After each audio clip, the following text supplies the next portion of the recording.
Matthew. I'm Dr. Karen. Thank you so much for writing in. Look, itchy skin is by far one of the most common health complaints that we see in dogs. And unfortunately, French Bulldogs are particularly predisposed to it. I'm not going to sugarcoat it.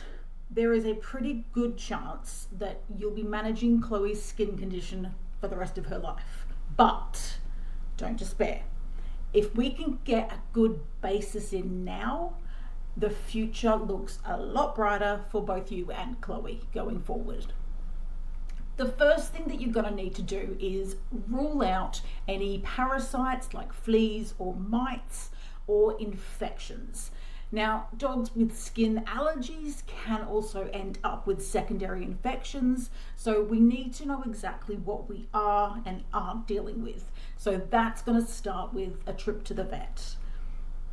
One of the biggest mistakes I see made and have made myself is to try and cut costs when it comes to skin conditions.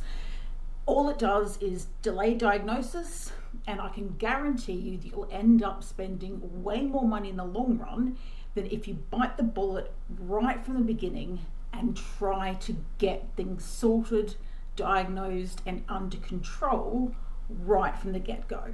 So look, be prepared to be spending several $100s right away. And really, if you think about it as an investment in Chloe's future health, it's not that bad. If your vet has ruled out parasites and infection, we're pretty much left with allergies, and they can be environmental, seasonal, or food. Or for some dogs, it can be all three.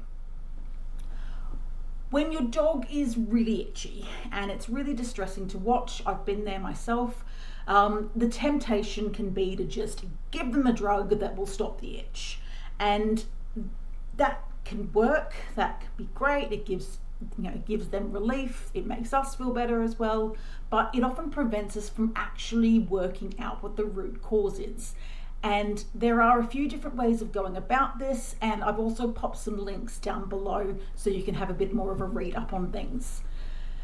Allergy testing is something that might be recommended, and it can help you sort of narrow down what things our dogs are allergic to, but they're not always completely reliable. I feel like the science hasn't really caught up, especially when it comes to dogs' allergies.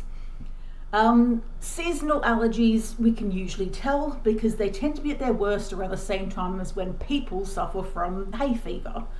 But dogs with things like dust mite allergies can actually get worse in the colder seasons when we turn the heating systems on. Dogs that are allergic to things like pollens and grass will tend to be allergic much of the time, but they'll get worse when they're playing in fields or exposed to different flowers or plants. They're usually itchy around sort of like their paws, their belly, their groin, and their armpits where they're coming into contact with these allergens. Dogs with food allergies, which is actually a lot more common than we might initially realize, will be itchy all year round. And this is probably actually one of the easiest ones to diagnose, because all you need to do is use something called a novel protein diet. And again, I've included a link so you can do a bit more reading up on exactly what that entails. But essentially, it involves putting your dog on a single protein diet using either a meat or even a plant protein or insect meal, something they haven't eaten before and therefore can't have developed an allergy to. They need to eat absolutely nothing else for a period of about 6 weeks, and if their skin improves, well, we've got our answer. We know that food is causing the itching. And then it's sort of a matter of working out, going backwards, which proteins they can and can't eat. And we usually find in dogs that it's often chicken, eggs, beef, and dairy that are the most common culprits.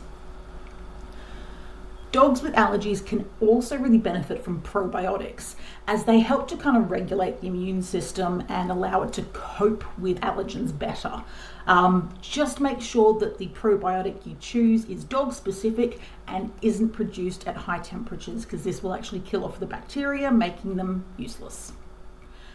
Another thing that you can look at adding in is an omega-3 supplement, as this can really improve skin health, making them less susceptible to infection and to allergies.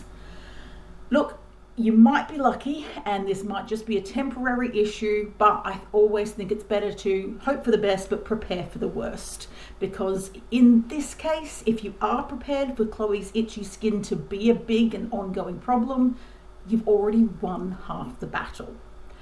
So you'll need to book an appointment with your vet so that they can get started down that diagnostic pathway. And if you'd like to speak to a vet from the comfort of home, you can always pop over to pangovet.com and make an appointment to have an online consultation with one of the vets there. All the best. I hope I haven't freaked you out too much, but the earlier you get down the right path when it comes to skin, the easier your lives will be. Take care.